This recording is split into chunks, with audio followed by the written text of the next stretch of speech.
in my area will not pay for the full, beautiful, high-end, hand-stitched English panels. So I have come up with a way to give them that product that gives them that look, but I also have efficiency and speed in mind. And for my finished length, it's going to be 85 inches. And for the 85 inches, I'm going to add 8 inches for the hem and 5 inches for the crinoline. So that gives us a cut length of 85 plus 13 equals 98. We do have a pattern repeat, and the pattern repeat is 5 3/4. So I'm going to divide the 98 divided by 5 3/4 equals 18 pattern repeats. 18 times 5 3/4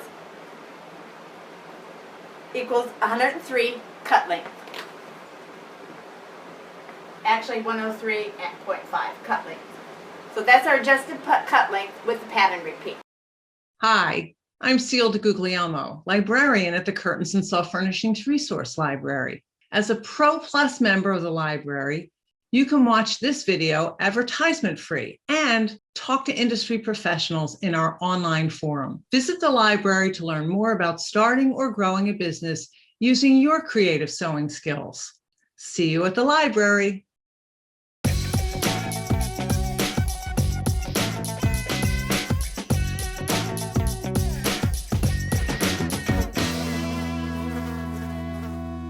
We're going to cut our linings first. The finished length of my drape is 85, and I add 6 inches to my lining cut. So I'm going to mark my ruler or my tape measure at 91, and I'm going to use the purple side of my pin so that it disappears because I wash my tabletops all the time. That's my 91.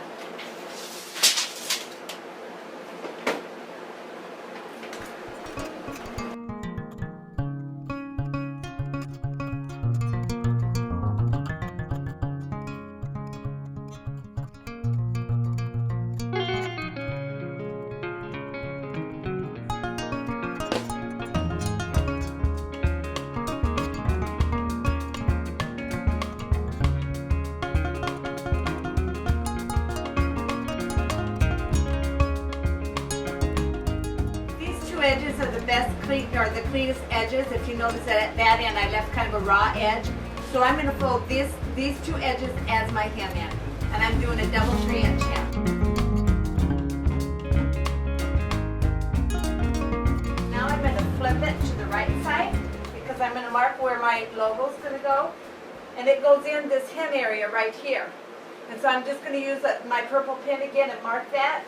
And I have a rule in my workroom, the right side is always done first. That way I can remember when I'm using the right and the left panel, I did the right one first. So I'm just going to mark over and center where I'm going to add my logo.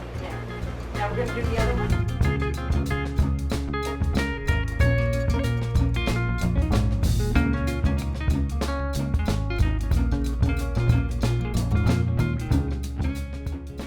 Now we're going to put this in my embroidery machine and let it work by itself. All I got to do now is hit go, walk away, and cut my fabric. Cut length was 103.5.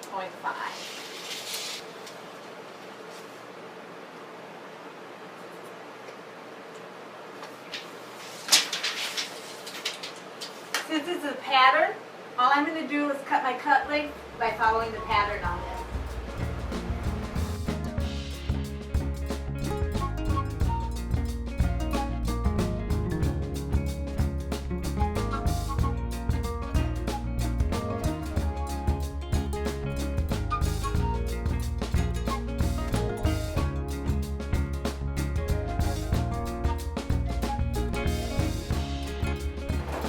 I'm going to go ahead and now I cut my inner lining, and because the inner lining is going to go up underneath my buckram and into the hem, and it seems to tear pretty square, I tear it.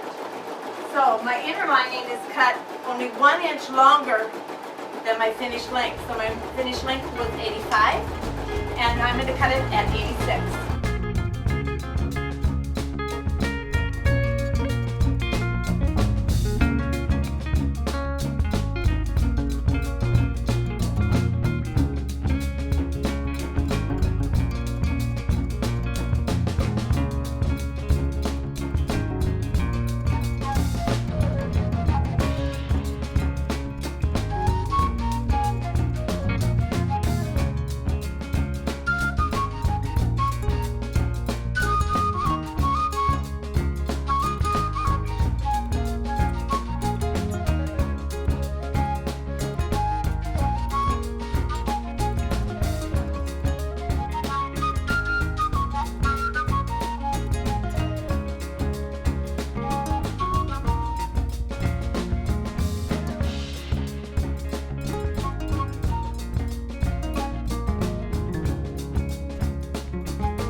does right here, I do use a hammer for my lining. I feel that it's fast, and if there's ever anything wrong with it, for some reason I'm going to adjust lengths or anything, it's so easy just to pull that hammer thread out.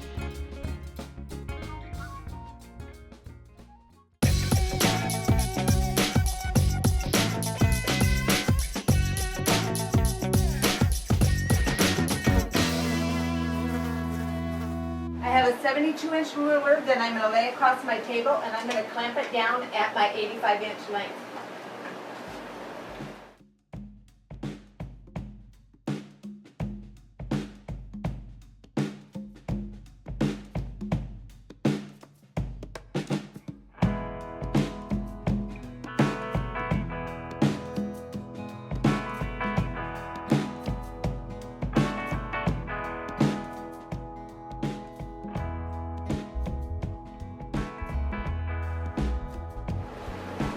Get a little air into that and bring this down without tugging it at all, because we don't want to stretch the fabric or the inner lining.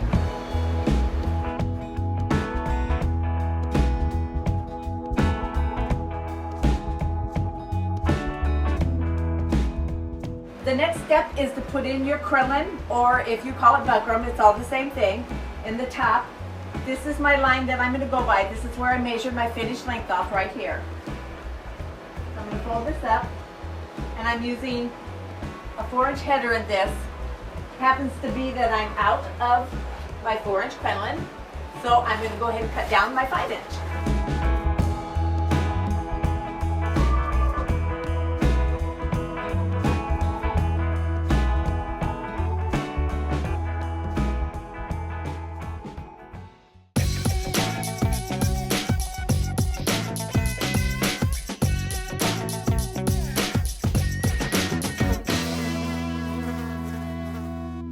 Time to put the lining in, and it's already been prepared with the hem and everything.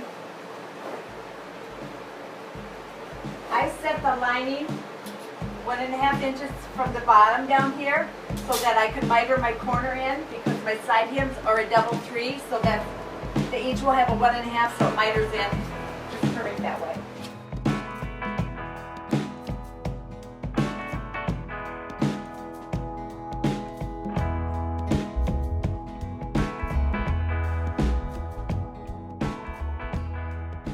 The top is mitered, and I can kind of see my crease line right here. So I'm going to fold this over to meet that crease line. And then I'm going to fold it up again to get that mitered corner there. And you'll see that when we flip it over after we do fix it, we've got that mitered corner that meets my lining right there. But we've got to put our do fix in first. I add my weights at this point, with the tab at this end and going into the hem this way, because this is mitered corner.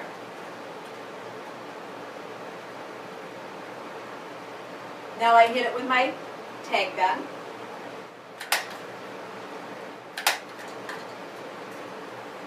Fold the angle over to meet that fold line, and fold that other edge up. And just pin that, because we're going to add our do fix along this fold now.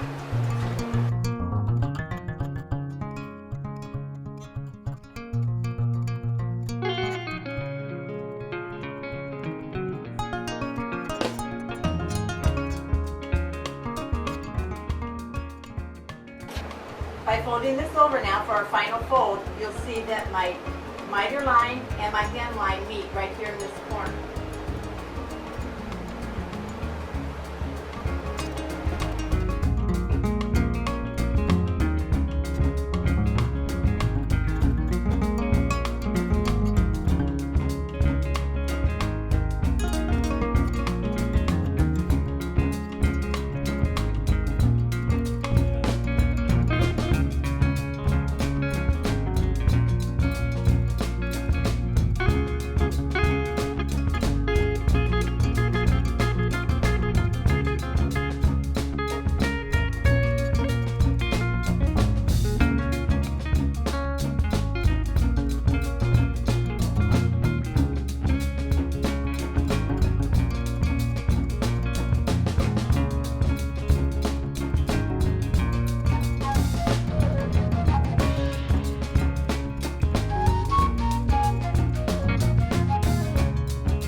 to mark the pleats. This is going to be just a side panel for a home show, and that's why I have not bothered to do any pattern, pleating to pattern, because it's only one width and it just won't, there really isn't enough fabric to even consider that. So I just mark my pleats with around a 4-inch space and a 5-inch pleat, and sometimes I've got to adjust my pins so that it comes out right here. But I'm going to start out with a 4-inch space and 5-inch pleats.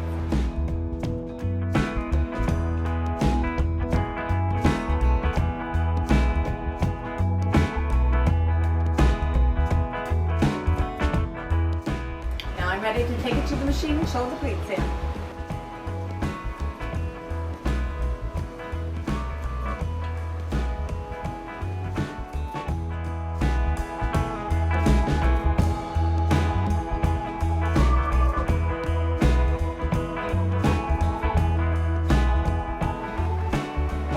I'm going to hang them up.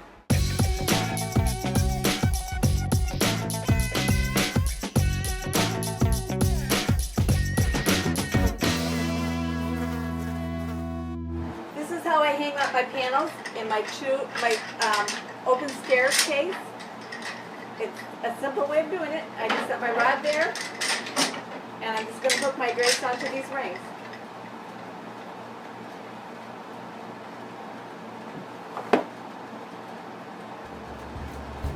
If need be, I have put a rod in my ceiling to get more inches.